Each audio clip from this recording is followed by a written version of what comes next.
மாஞ்சோலை குறித்து தொடர்ச்சியாக மக்களுக்கு ஆதரவாக இருந்து வருகின்ற வகையிலே ஊடக நண்பர்கள் அனைவருக்கும் நாங்கள் நன்றி தெரிவித்துக் இந்த ஊடக சந்திப்பு மாஞ்சோலை தொழிலாளர்களுடைய வாழ்வுரிமை தொடர்பாகவும் மாஞ்சோலை நிறுவனத்தை நடத்தி கொண்டிருக்கக்கூடிய பாம்பே பர்மா கார்பரேஷன் இந்த நிறுவனத்தை சட்டவிரோதமான வகையில் மூடுகின்ற ஒரு பணியை செய்து கொண்டிருக்கக்கூடிய சமயத்தில் 4 தலைமுறையாக அந்த மாஞ்சோலை தேயிலை தோட்ட தொழிலாளர்களாக உழைத்தவர்களினுடைய உரிமைகளை தமிழ்நாடு அரசு திமுக அரசுடைய கவனத்துக்கு கொண்டு வருவதும் எதிர்கட்சியாக இயங்கிக் கொண்டிருக்கக்கூடிய அண்ணா திராவிட முன்னேற்ற கழகத்தினுடைய கவனத்திற்கும் இந்த கோரிக்கை கொண்டு செல்ல வேண்டும் என்பதற்காகவும் இந்த ஊடக சந்திப்பு நடத்தப்படுகிறது.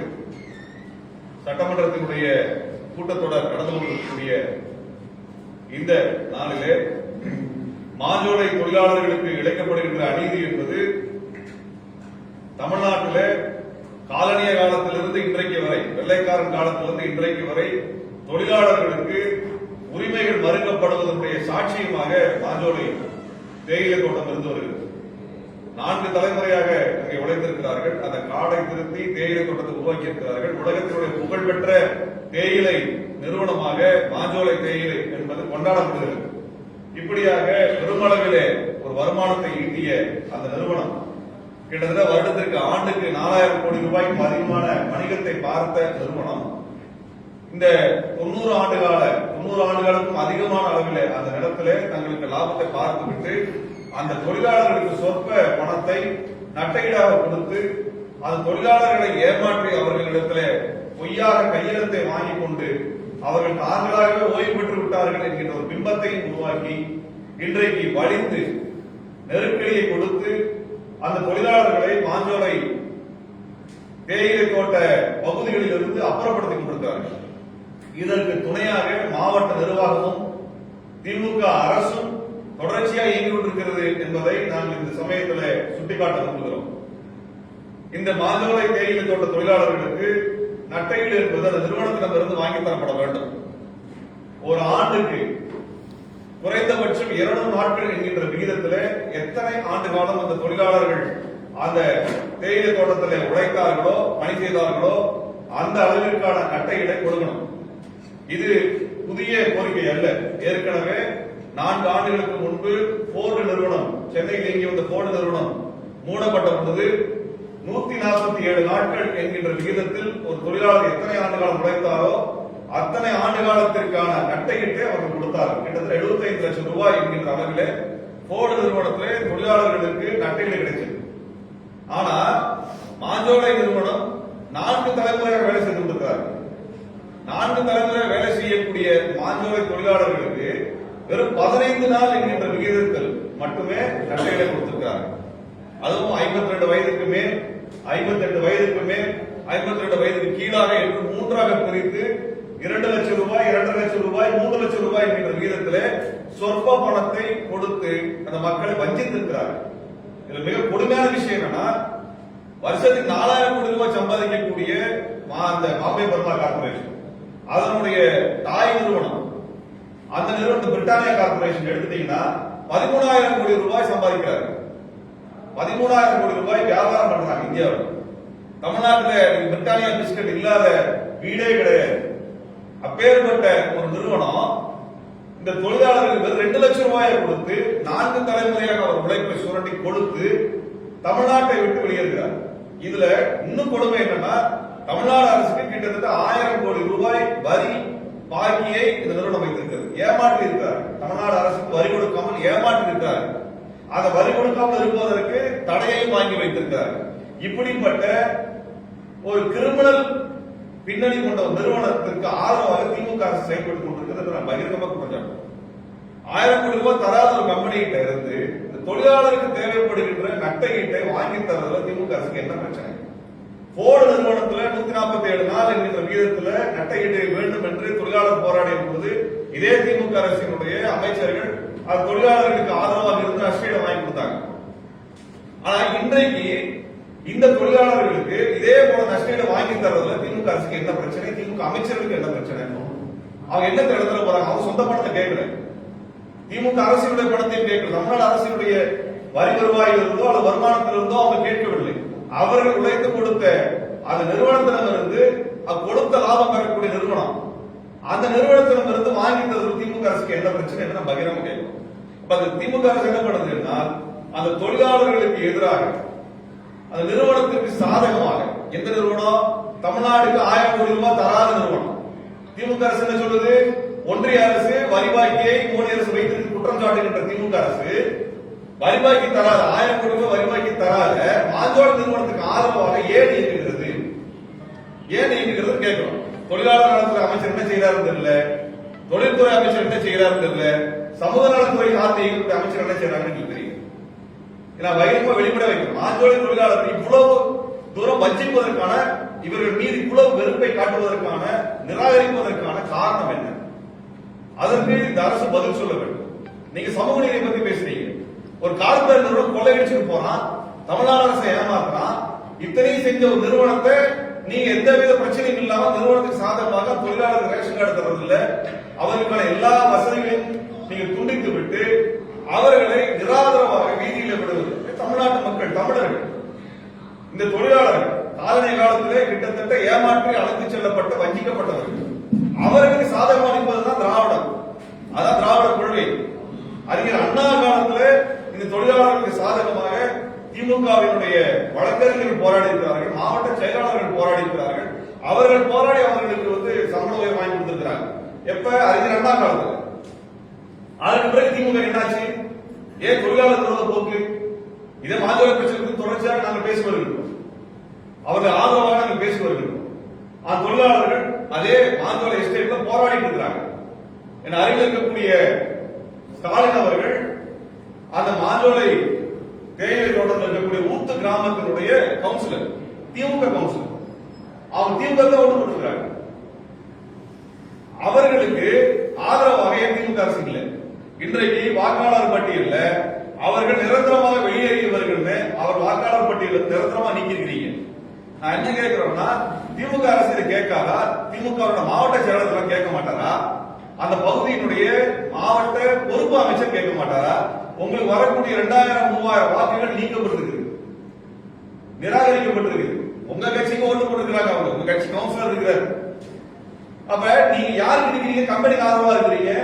இன்றைக்கு எஸ்ஐஆர் நீக்கப்பட்டிருக்கிறது, இதற்கு ஆதரவாக பேசுவதற்கு யாரும் இல்லை. அவர் ரேஷன் கார்டு அவங்களுக்கு அதுல கிடைக்கக்கூடிய எந்த பொருட்களும் அவர் கிடைக்காம நிறுத்தப்பட்டிருக்குது. அதாவது தொழிலாளர்களுக்கு நஷ்டஈடு தராம அந்த மாஞ்சோலை தேயிலை தொழிற்சாலையினுடைய உபகரணங்கள், ஃபேக்டரி மெஷின்ஸ் எல்லாமே டிஸ்மேண்டில் பண்ணி எடுத்துட்டு போயிட்டு இருக்காங்க.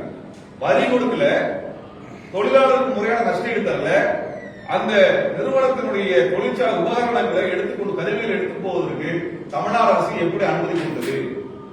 அமைச்சர்கள் எப்படி அனுமதிச்சாங்க? மாவட்ட கலெக்டர் எப்படி அனுமதிச்சாங்க? எப்படி அனுமதிச்சீங்க? உங்களுக்கு 1000 கோடி ரூபாய் நஷ்டஈடு உங்களுக்கு வரி கட்ட வேண்டியது தரல, அவன் எல்லாத்தையும் காலி பண்ணி எடுத்துட்டு போயிட்டான். நீங்க என்னைக்கு வாங்க போறீங்க? அப்ப தமிழ்நாடு மக்களையும் வஞ்சிக்கிறான், தொழிலாளர்களையும் வஞ்சிக்கிறான். எந்த கவலையெல்லாம் சம்பாதிச்சுட்டு போறான். இந்த கம்பெனிகளுடைய முதலாளி யாருன்னா நூஸ்கி வாடியா. நூஸ்கி வாடியா யாரு? பிஜேபிக்கு 25 வருடமாக அதுக்கு முழுமையான நன்கொடையை கொடுத்து கட்சியை வளர்த்தவர். அந்த கட்சியை வளர்த்தவர் முகமது அலி ஜின்னாவினுடைய, பாகிஸ்தானை உருவாக்கிய முகமது அலி ஜின்னாவுடைய வம்சாவளியை சேர்ந்தவர், அவரோட பேரன். அப்படிப்பட்டவர் பிஜேபி வளர்த்திருக்கிறாரு. பிஜேபி வளர்த்த கம்பெனிக்கு ஆதரவாக திமுக அரசு செயல்பட்டு கொண்டிருக்கு. நம்ம எங்களுக்கு இதை பற்றின எந்த கவலையும் இல்லைன்னா உண்மை வெளிப்பட நாங்க சொல்லி தொடர்ச்சியா சொல்லிட்டு வரோம். நீங்க ஏதாவது பண்ணுவீங்கன்னு எதிர்பார்க்கணும். இதுக்காக போராட்டம் நடத்தியாச்சு, பத்திரிகையாளர் சந்திப்பு நடத்தியாச்சு. அவர்கள் தொடர்ச்சியாக இந்த 3 ஆண்டுகளாக போராடி இருக்கிறாங்க. இன்னும் என்ன செய்யணும்?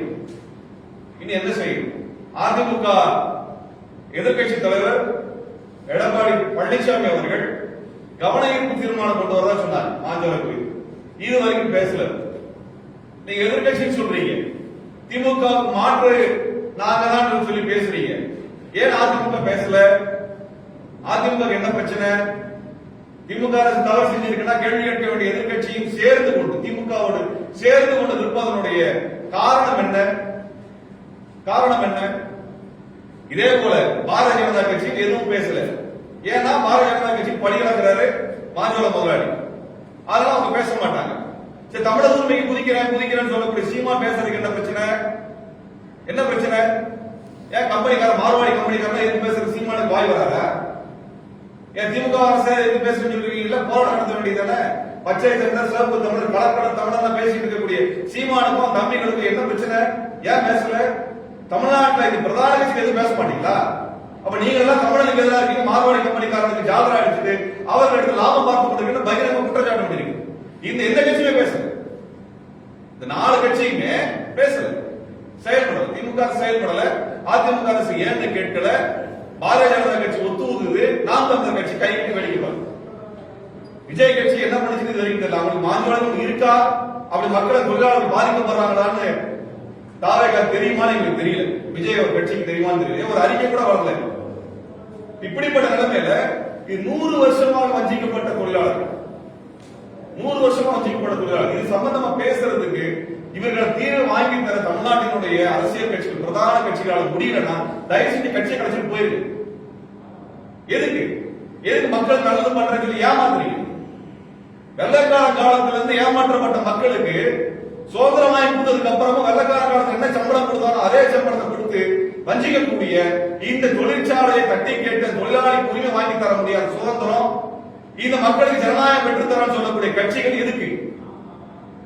2000 குடும்பத்துக்கு நீதி பெற்று தர முடியும். நீங்களா எதுக்கு சார் கட்சி? உங்களா எதுக்கு சார் கட்சி? எதுக்கு இத்தனை கட்சி? எதுக்கு நீங்க தான் மாற்று தரணும் எல்லாம் ஏமாற்றிட்டு இருக்கீங்க. 4 வருஷமா பேசிட்டு இருக்கிறோம், பொது சமூகத்துல பேசிட்டு இருக்கிறோம், எந்த பதிலும் கிடைக்க மாட்டேங்குது. கம்பெனிக்காரன் வந்து கொள்ளையடிச்சு போறான், 4000 கோடி சம்பாதிச்சிருக்கான். இன்னைக்கு கம்பெனியோட ஸ்பேர் பார்ட்ஸ் கழட்டி எடுத்துட்டு போயிட்டு இருக்கிறான். தொழிலாளர்கள் அந்த ஊரை விட்டு விரட்டுற நீங்க 1000 கோடி ரூபாய் தமிழ்நாடு அரசுக்கு நிலுவைத்து வைத்திருக்கக்கூடிய ஏமாற்றக்கூடிய ஒரு கம்பெனியை தட்டி கேட்க முடியல அப்படின்னா தமிழ்நாட்டு கட்சிகளை பார்த்து நாங்க கேட்கின்றோம். நீங்களா எதுக்கு இருக்கீங்க? திமுக பேசாது, அதிமுக பேசாது, பாஜக பேசாது, நாம் தமிழர் பேச மாட்டாங்க, புதிதாக கட்சி ஆரம்பிச்சு மாற்று கொண்டு வரேன்னு சொல்லக்கூடிய விஜய் பேச மாட்டாரு. எதுக்கு சார் இருக்கீங்க? நீங்க இன்னும் 1 மாசத்துல எங்களுக்கு ஓட்டு கேட்க வர போறீங்க. இப்ப மாஞ்சோலை தொழிலாளர் நடந்தா தமிழ்நாடு மக்களுக்கு இதே போன்ற சூழ்நிலை நடந்தா இதான் நடக்குமா? ஸ்டெர்லைட் துப்பாக்கி சூடு நடந்த அதிகாரிகள் நடவடிக்கை கிடையாது.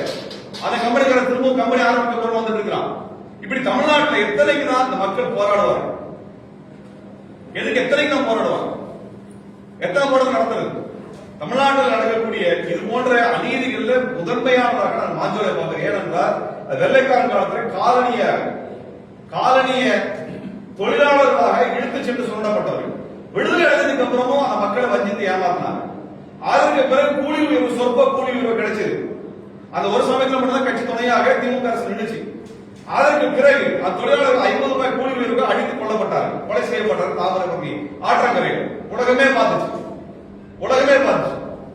அதுக்கு நீதி கிடைக்கல. அதுக்கப்புறம் தொடர்ச்சியாக அவர் மீது வழக்குகள் போடப்பட்டு அந்த மக்கள் காடுகளுக்குள் சென்று ஒளிந்து கொள்ளக்கூடிய நிலைமை அளவுக்கு வன்முறை ஏவப்பட்டது. அதுக்கு பிறகு இன்னைக்கு நாங்க தொழிற்சாலையை 3 நாள் சொல்லிட்டு 2 லட்சம் ரூபாய் கொடுத்து அனுப்புறீங்க. இந்த மக்கள் வாலண்டரி ரிட்டையர்மெண்ட் ஃபார்ம்ல அது என்ன ஃபார்ம்னே தெரியாம, என்ன படிவம்னே தெரியாம அவர்கள் ஏமாற்றி வாங்கப்பட்டிருக்கு. அது வாங்கினவங்க யாரும் பிளான்டேஷன் ஆபீசர்.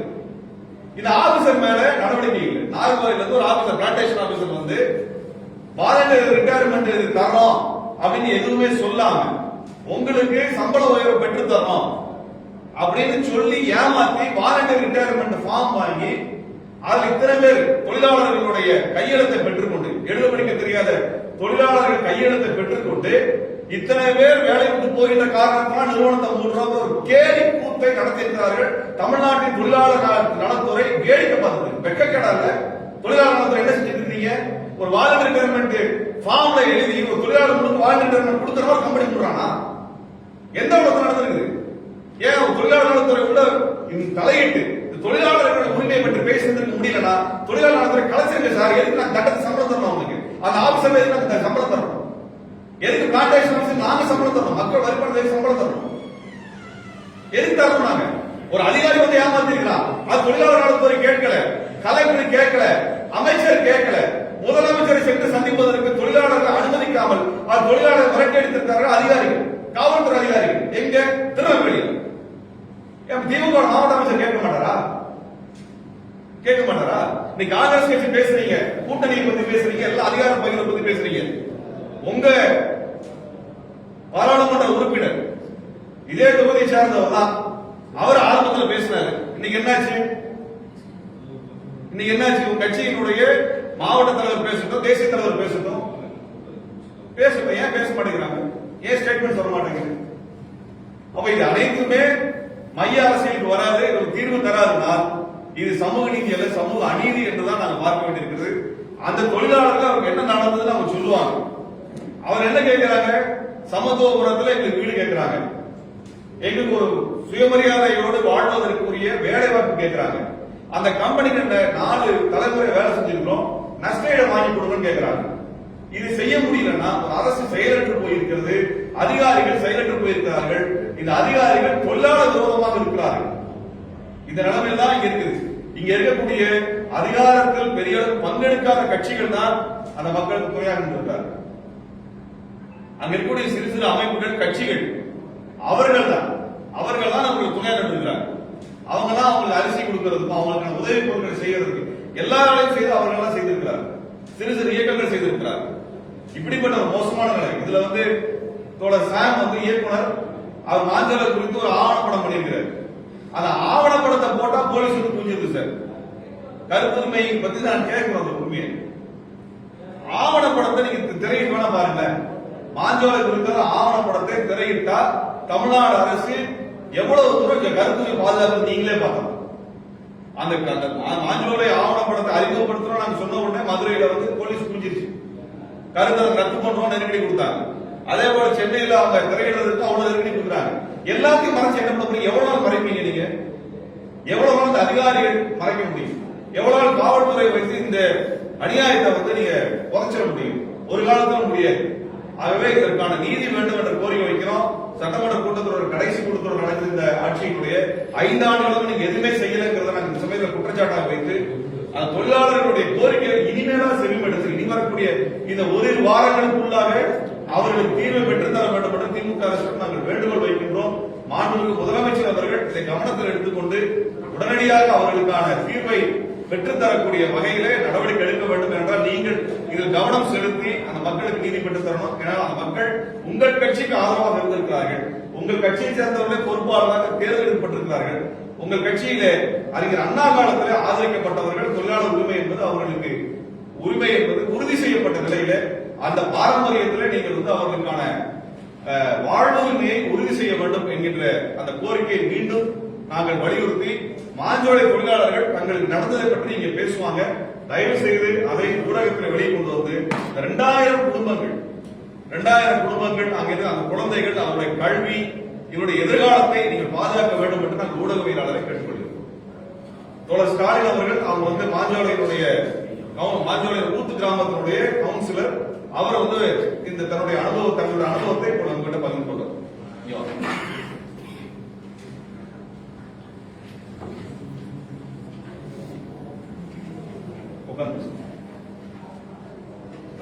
அனைவருக்கும் வணக்கம்.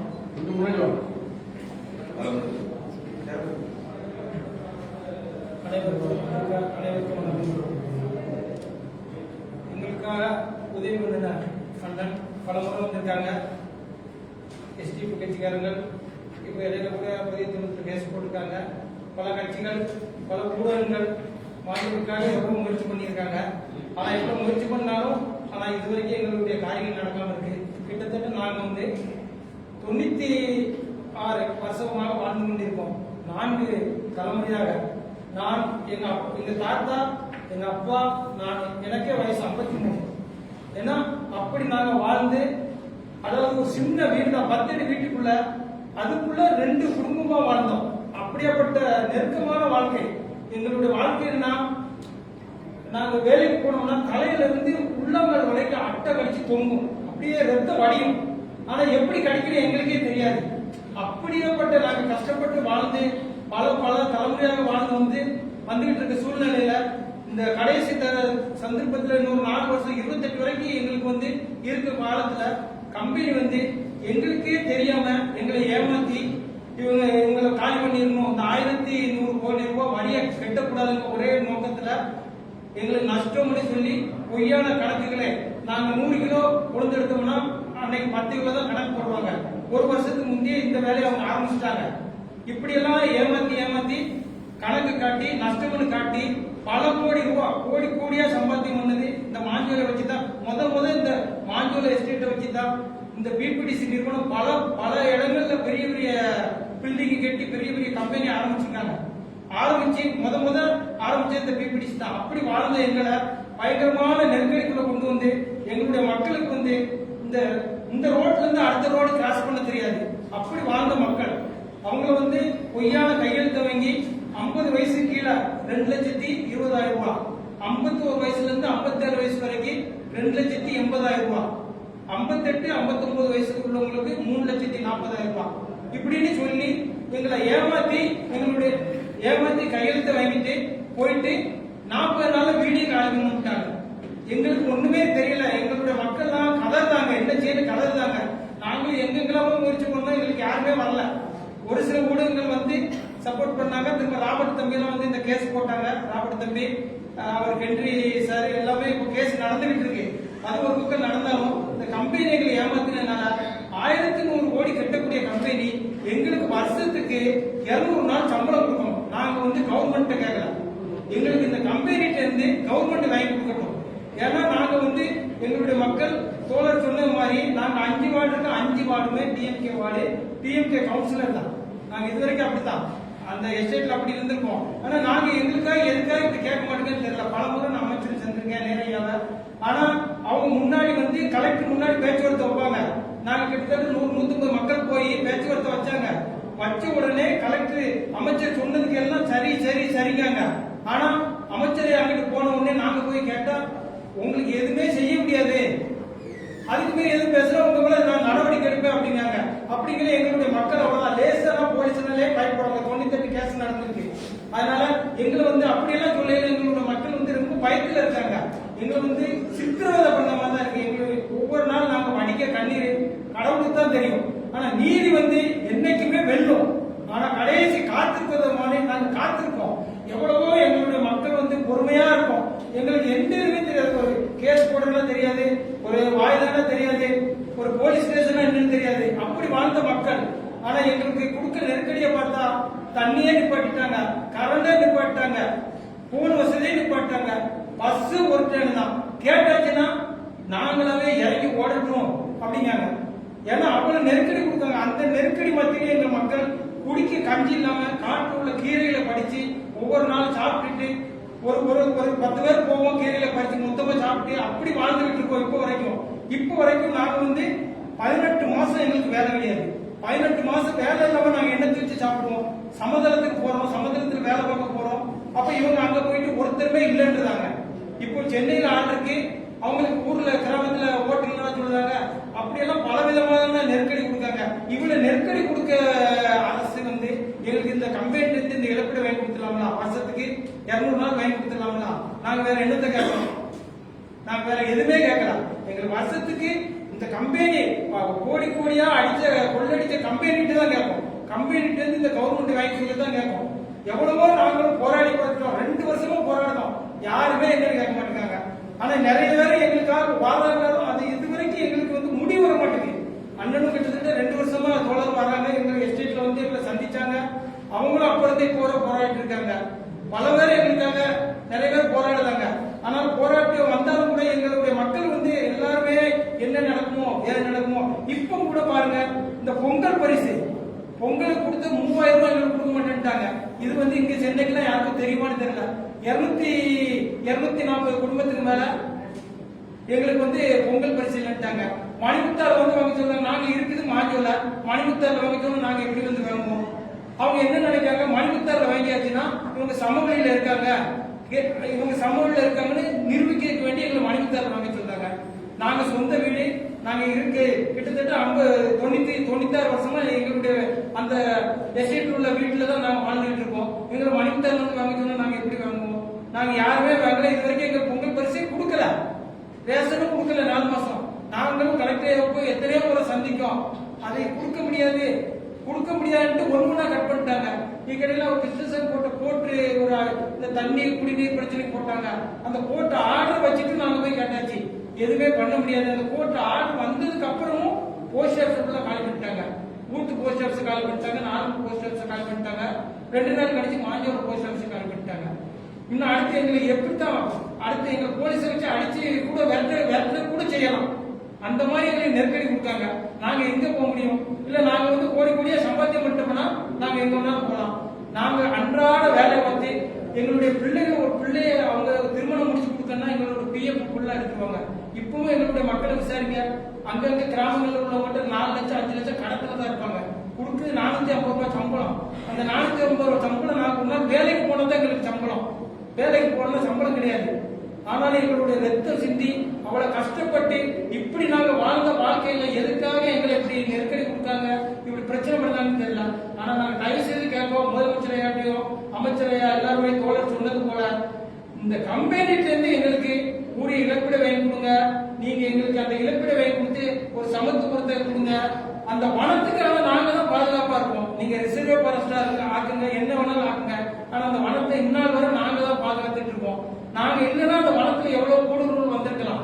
இன்னும் அந்த வனத்துல கூட நீங்க திரும்ப நீங்க அதே வேலைக்கு போடையில கூட எங்களே அங்க போடலாம். நாங்க அதை தான் கேட்போம். எங்க குடும்பத்துல ஒரு ஆளாவது அதிலே வேலை கொடுக்கலாம். நாங்க வேற எதுவும் கேட்கலாம். எங்களுக்கு அப்படி வேலை கொடுத்தா கூட நாங்க அங்க இருந்துட்டு எங்களுடைய வேலைகளை பார்த்துட்டு இந்த இழப்பீடை வாங்கிட்டு எங்களோட வழிகளை பார்த்துக்கிடுவோம். ஏன்னா நாங்க வந்து எவ்வளவோ முயற்சி பண்ணிட்டோம். ஆனா இந்த ட்ரிப்போ தோழர் சொன்ன மாதிரி முதலமைச்சரையா கண்டிப்பா எங்களுடைய கோரிக்கைகளை நிறைவேற்றுவாங்கன்னு நாங்க முழுமையா நம்புகிறோம். ஆனா இன்னும் தொடர்ந்து நாங்க வந்து எங்களால இதுக்கடுத்து என்ன செய்யனே தெரியாது. ஏன்னா அந்த அளவு நெருக்கடி வந்துட்டு பயங்கர நெருக்கடி. இன்னுமே இந்த அரசு தான் எங்களுக்கு பார்த்து ஒரு நல்ல முடிவை கொடுக்கணும்னு நாங்க எல்லாருக்கும் நன்றி சொல்லி விடைபெறுகிறேன். நன்றி வணக்கம்.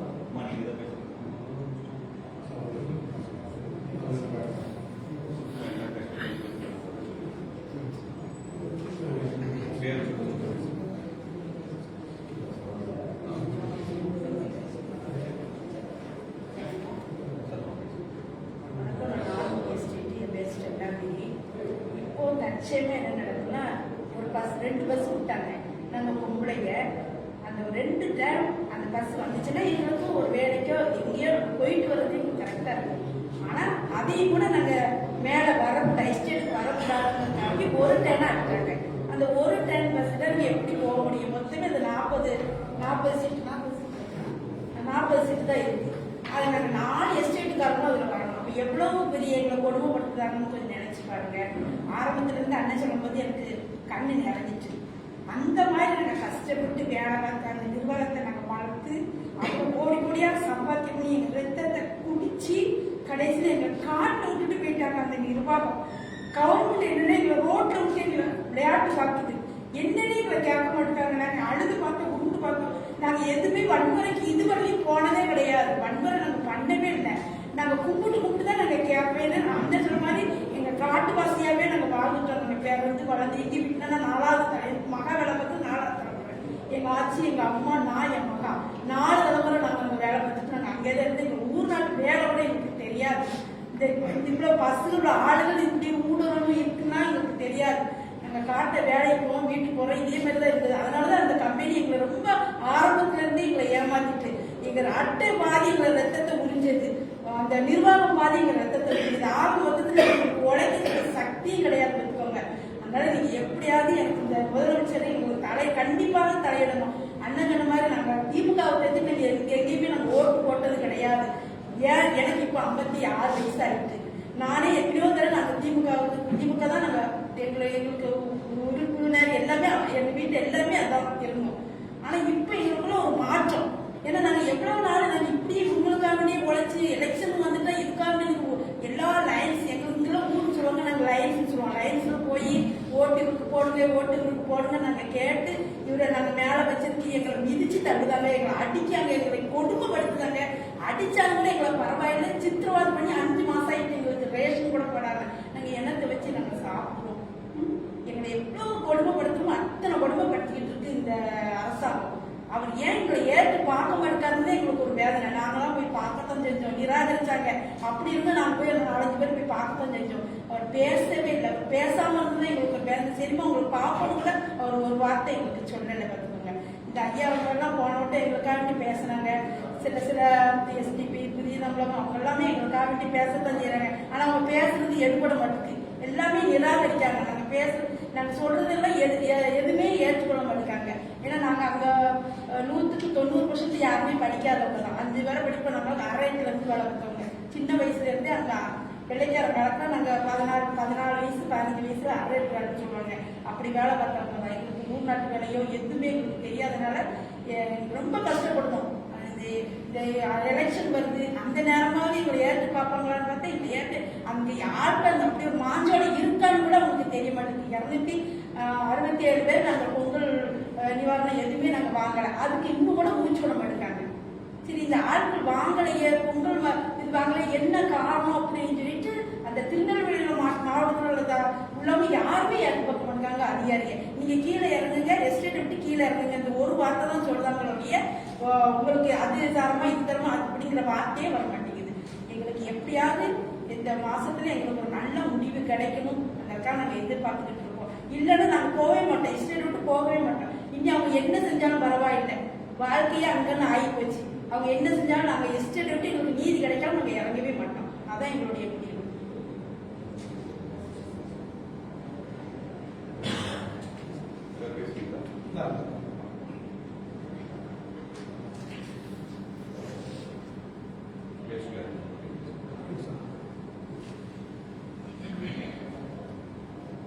வணக்கம். நான் நார்மல் எஸ்டேட்டில் முன்னாள் கவுன்சிலர். நான் பிறந்ததே அந்த எஸ்டேட் பகுதியில் தான். என் குடும்பமும் 4 தலைமுறையாக வளர்ந்தவங்க தான். என்னென்னா நாங்கள் எல்லாமே கேட்டு அரசில் இதுவரைக்கும் போராடி பார்த்தாச்சு, ஒரு கொஞ்சம் நடக்கல. மக்கள் எல்லாமே ரொம்ப சோர்வான மாதிரி ஆகிட்டாங்க. என்னடா செய்ய, நம்ம இந்த அரசுக்கு தானே நம்ம ஓட்டு காலகாலமாக போட்டுக்கிட்டு இருக்கோம், இவங்களே இப்படி பண்ணிக்கிட்டு இருக்காங்க, நம்ம என்ன செய்யணும்னு சொல்லி ரொம்ப சோர்வாகிட்டாங்க. அதனால் அந்த அரசுக்கு நாங்கள் கேட்டுக்கிறது தான் என்னென்னா, நீங்கள் இந்த கம்பெனி நிர்வாகத்திலிருந்து எங்களுக்கு பணத்தை வாங்கி கொடுங்க தான் நீங்கள் போடணும்னு நினைக்கிறேன். கம்பெனி நிர்வாகத்திலிருந்து நீங்கள் வாங்கி கோடி கோடியாக சம்பாதிக்கப்பட்டான். இப்பவும் கோடி கோடியாக பேக்கில் பிரித்து விற்றுக்கிட்டு இருக்காங்க. அந்த பணத்தை வாங்கி நீங்கள் தான் சொல்லுது. நீங்கள் வேற எங்களுக்கு ஒன்றுமே பண்ணணும், நீங்கள் அதை பண்ணி கொடுங்க, எங்களுக்கு வந்து சமத்து படம் வீடாக கட்டி கொடுங்க. ஆமாம், எனக்கு தமிழர்களுக்கு கட்டி கொடுக்க மரியாதை கூட எங்களுக்கு கிடையாதா அப்படின்னு தான் நாங்கள் கேட்குறோம். திருவள்ளூர் மாவட்டத்தில் இருக்க தமிழர்கள் தானே, திருவள்ளூர் மாவட்டத்தில் இருக்க உங்கள் அப்பசத்திரம் சட்டமன்ற தொகுதியில் உள்ள வாக்காளர்கள் தானே, ஏன் எங்களுக்கு நீங்கள் பண்ண மாட்டீங்க? அதுதான் நீங்கள் கேட்டு கொடுங்க, நீங்கள் செஞ்சு கொடுங்க. வீடுகளை சமத்துவத்தில் வந்து கட்டி கொடுங்க. சமத்துவமாக நாங்கள் இருந்து பழகினவங்க எங்களை சமத்துவம் கட்டி கொடுங்க. எங்களுக்கு ஒரு வாழ்வாதாரத்துக்கு யாருக்கும் பிடிக்கும். நாங்கள் குறைக்கிறதுக்கு வேலை பார்த்தோம்னா எங்களுக்கு எந்த வேலையுமே தெரியாது. நாங்கள் தேயிலத்தோட்டத்தில் வேலை பார்த்தவங்க, அந்த வேலைகளை தவிர வேற அந்த புத்தகம் கையெல்லாம் அப்படின்னு சொல்லி வேலைகள்லாம் எங்களால் அந்த வெயில் நேரத்தில் பார்க்க முடியாது. அதனால் நாங்கள் ஏதாவது சுய தொழில்கள் படிக்கிற மாதிரி அதுக்கு ஒரு வாழ்வாதாரத்தை பண்ணி கொடுக்கறதுக்கு நீங்கள் ஏற்பாடு பண்ணி கொடுங்க. நாங்கள் எஸ்ஐஆர் படிவத்தெல்லாம் நிறைய கொடுத்தோம். அந்த எஸ்ஐஆர் படிவத்தில் நீங்கள் மலையிலிருந்து குடிபெயர்ந்தவங்கன்னு சொல்லி போட்டு கொடுத்து காலி பண்ணிட்டாங்கன்னு சொல்லிட்டு ஆதாரத்தோட அந்த சீட்டு இருக்கு. அதனால அந்த எஸ்ஆர் படிவத்தை காலி பண்ணாங்க. அடுத்த 6ஆம் நம்பர் படிவத்தையும் நாங்கள் நிறைய கொடுத்துருக்கோம். இன்னும் அந்த படிவத்திலேயே எங்கள் பேர் இருக்குமா வருமாங்கிறது தெரியல. அதனால எங்களுக்கு ஓட்டு உரிமை ப்ளஸ் எதுவுமே ஆதாரம் மாத்தல, ரசீது மாத்தல, எல்லா ஆதாரத்திலையும் நாங்கள் எஸ்டேட் அட்ரஸ் தான் நாங்கள் வச்சுக்கிட்டோம். அதனால எங்கள் ஆதாரமே எஸ்டேட் பூர்வீகமாக தான் இருக்கு. எங்களுக்கு அங்கே உள்ள நிலவரங்களுக்கு வந்து எங்களுக்கு தீர்வு கிடைக்காம நாங்கள் இந்த எஸ்டேட் பகுதியை விட்டு காலி பண்ணவே மாட்டோம்.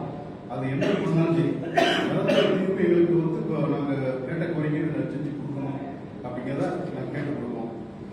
ஐயா அவர்களுக்கும் நாங்கள் நன்றி செலுத்திக்கிறோம்.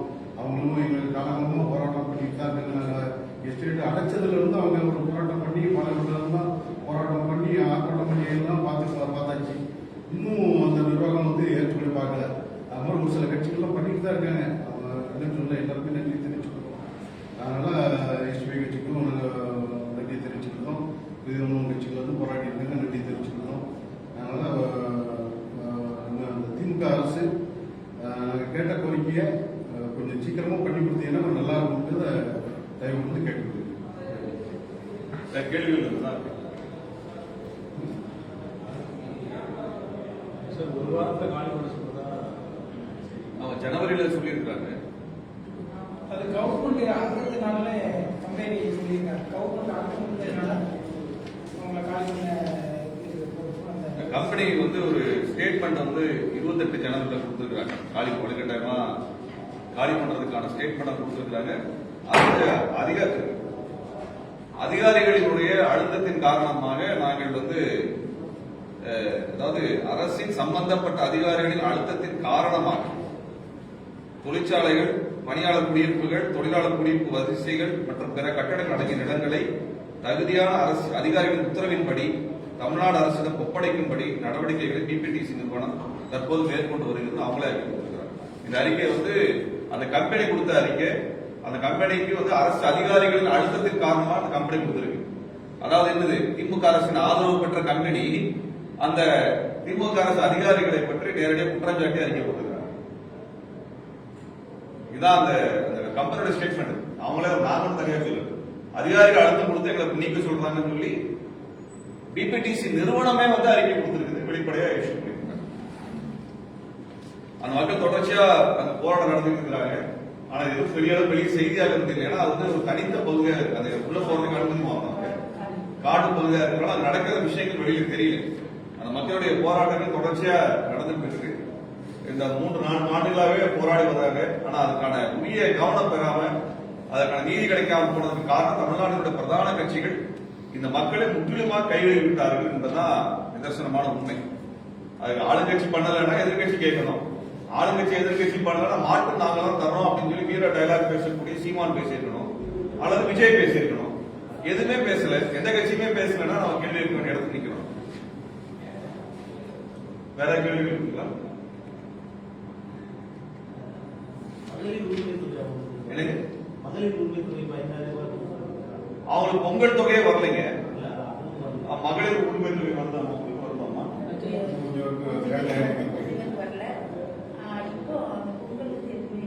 உங்களுக்கு வரல. மகளிர் உரிமை 5000 ரூபாய் சொல்லிருக்காங்க. அதான் சொல்றீங்க, அது வந்துருக்கா? அக்கௌண்ட்ல வந்து அது அக்கௌண்ட்ல கொடுத்தனால வந்துருக்கு. மற்றபடி அவங்களுக்கான வாக்குரிமை இல்லை. அடுத்த 1.5 மாசத்துல தேர்தல் வரும்போது இப்ப நீங்க சொல்றது வாக்குரிமை இல்ல, அவங்க பேரு நிரா இல்ல, ஆனா இது மட்டும் ஏறி இருக்கு. எப்படி சார் அது அக்கௌண்ட் இருக்கு இல்லைங்களா, கவர்மெண்ட் அக்கௌண்ட் வருதுல்ல, அந்த அதுலதான் 3000 வந்து ரேஷன் கார்டு கொடுத்தாங்க. ரேஷன் கார்டு வந்து நாங்க வந்து இருக்கிற இடத்துல கேட்கணும். இவங்க சமவெளியில வந்து எங்களை வேலை சொல்றாங்க. நாங்க சமவெளியில வேலைன்னா சமவெளியில தான் இவங்க இருக்காங்க அப்படின்னு அவங்க கவர்மெண்ட் தரப்புல சமவெளியில இருக்காங்கன்னு எங்களுடைய கேஸ் எல்லாமே க்ளோஸ் பண்ணிருக்காங்க வேண்டி அப்படி அவங்க சொல்றாங்க. நாங்க எங்க இடத்துல தாங்கன்னு கேட்கணும். ஏமாத்தி வெளியனுப்புறதாங்க பிரச்சனை. அவங்களுக்கான உரிய நட்டையிட கொடுத்து உரிய வாழ்வாதாரத்தை பாதுகாத்துட்டா அவங்க மாற்று வேலை திட்டங்கள் போய்க்குவாங்க. அதெல்லாம் தரமாட்டேன்னு ஏமாத்துறதுக்கு இத்தனை வேலை பண்ணாங்க. ரேஷன் கார்டு தராம இருக்கிறது, மின்சாரம் வராம இருக்கிறது, தண்ணியை தடுக்கிறது, பஸ்ஸை தடுக்கிறது, ஓட்டு உரிமை, இத்தனை திருடித்தனத்தை எதுக்கு ஒரு அதிகாரி பண்றாங்க? இவ்வளவு திருடித்தனத்தை எதுக்கு பண்ணணும்? என்ன உரிமை இருக்கு, அரசியல் சாசனம் என்ன உரிமை இருக்கோ அது உறுதிப்படுத்தி தர முடியல, அதிகாரிகள் எதுக்குறாங்க? அதிகாரிகள் வேலை செய்யற அமைச்சர் எதுக்கு இருக்காரு? அதான் கேள்வி கேட்க வேண்டியது. வேற சொல்றீங்களா?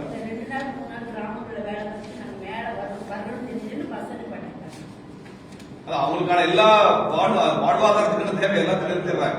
இவங்களோட ஏன் முக்கியமானதுன்னா, வால்பாறை எஸ்டேட்டோ அல்லது ஊட்டியிலயோ அந்த கோத்தகிரி பகுதியில் எஸ்டேட்ல வந்து வேற இடத்துல போய் வேலை பார்க்கலாம். மாஞ்சோலைக்கு அது வாய்ப்பு இல்லைங்க. மாஞ்சோலை வந்து தனித்த பகுதி, ஒரு ரிசர்வ் ஃபாரஸ்ட் நடுவில் இருக்கக்கூடிய ஒரு எஸ்டேட். அங்கிருந்து நீ கீழே வரணும்னா 3.5 மணி நேரம் ஆகும். அதுக்கு பேருந்து வந்து 2 பேருந்து 3 பேருந்து தான். அந்த பேருந்துல போனாதான் உள்ள போக முடியும், அதுக்கு அனுமதி பெற்று தான் போக முடியும். அதனால மற்ற இடங்கள் இருக்கிற மாதிரியான எஸ்டேட் ஒர்க்கர்ஸ் இங்க கிடையாது. கூடலூர்ல பிரச்சனை வருதுன்னா அவங்க இந்த தொழிற்சாலையில வேற தொழிற்சாலை போலாம், இந்த தொழில வேற தொழிலுக்கு போலாம். சமவெளியில இருக்கிறாங்கன்னா வேற கம்பெனிக்கு வேலை பார்க்கலாம். ஆனா மாஞ்சோலை தொழிலாளர்கள் அந்த இடத்தை விட்டு வெளியே போக முடியாது. ஒன்றல்ல, கிட்டத்தட்ட 8000 ஏக்கர். 8000 ஏக்கர் 5 கிராமம் உள்ள இருக்கு. நம்ம வெளியில பாக்குறப்ப ஒரு எஸ்டேட் சின்னதா நினைச்சிட்டு இருக்கோம். இல்ல, 5 கிராமம் உள்ள இருக்கு. அது 5 கவுன்சிலர் இருக்காங்கன்னு சொல்றாங்க. 5 கவுன்சிலர் இருக்கிறாங்க. அப்ப இது முழுமையா புரிஞ்சுக்கிட்டாலும் தெரியும், மாஞ்சோலைங்கிறது ஒரு பெரிய 5 கிராமங்களை உள்ளடக்கிய ஒரு தனித்த பகுதி. இன்னும் எத்தனை மக்கள் இல்ல, எத்தனை குடும்பங்கள் இன்னும் இருக்காங்க? எவ்வளவு பேர் இருக்காங்க? இப்ப எவ்வளவு பேர் வலுக்கட்டாயமா காலி பண்ணி கிட்ட எத்தனை குடும்பம் மீதி இருக்கு? குடும்பம் வந்து மொத்தம் வந்து 500 குடும்பம், 2000 பேர் இருக்கும். இப்ப அந்த 2000 பேருக்கு மின்சாரம் எல்லாம் துண்டிச்சிட்டாங்க. மின்சாரத்தை அப்பப்ப துண்டிக்கிறாங்க, தண்ணீரை துண்டிக்கிறாங்க. மின்சாரத்தை துண்டிச்சிட்டாங்க. அதுக்கடுத்து இந்த கோர்ட் ஆர்டர் வந்து விட்டு பஞ்சாயத்து நாங்கள் எழுதி கொடுத்தோம். எழுதி கொடுத்ததே தூர போட்டாங்க. அதுக்கு பிறகு இப்ப திரும்ப வந்து மதுரையில திரும்ப பஞ்சாயத்துல பணம் கட்டி திரும்ப கொடுத்துருக்காங்க. ஏன்னா எங்க மாநில மக்கள் வந்து ஜாதினா என்னன்னு தெரியாது மெயினா. அப்படியெல்லாம் நாங்க வாழ்ந்துட்டோம். எங்க லைன்ஸ் தான் இருக்கும், 10 வீடு இருக்கும், 10 ஜாதி இருக்கும். எல்லாரும் 10 பேரும் ஒரு தட்டில் போட்டு சாப்பிடுவோம். ஆனா என் பிள்ளைகிட்ட ஜாதி இருக்குன்னு கேட்டா தெரியாது, யாருக்குமே தெரியாது. அப்படி வாழ்ந்த வாழ்க்கையை விட்டுட்டு எங்களை எங்கேயோ போகணும்னு சொன்னா நாங்க எங்க போக முடியும்? ஏதோ நாங்க இயற்கையா அந்த காட்டுல வாழ்ந்துட்டு சமவெளியில போய் இந்த வெயிலுக்குள்ள எங்கேயாவது போகல 40 நாள் போன அடிச்சு பத்துறாங்க. நாங்க எப்படி போய் வாழ முடியும்? ஆண்டாண்டு காலமா நாங்க வாழ்ந்துட்டோம். இப்படியெல்லாம் பயங்கரமான நெருக்கடி கொடுத்தாங்க எங்களுக்கு. தோழர் சொன்ன மாதிரி அவங்களோட ஒரே நோக்கம் எங்களுக்கு ஏதாவது கொடுக்கக்கூடாது. ஆனா நாங்க வந்து வேற கவர்மெண்ட் கேட்கலாம், கம்பெனிட்ட இருந்து எங்களுக்கு இழப்பீடு வாங்கி கொடுக்கணும். வருஷத்துக்கு 200 நாள்.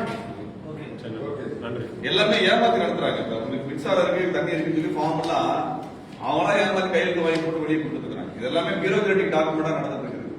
தயவுசெய்து செய்தியை கொஞ்சம் வெளியில கொண்டு வாங்க. மாஞ்சோடு போட்டாரு சமூக வலைதளங்கள் பிளாக் ஆகுது. நன்றி. ஆமா, சரி, ரொம்ப நன்றி.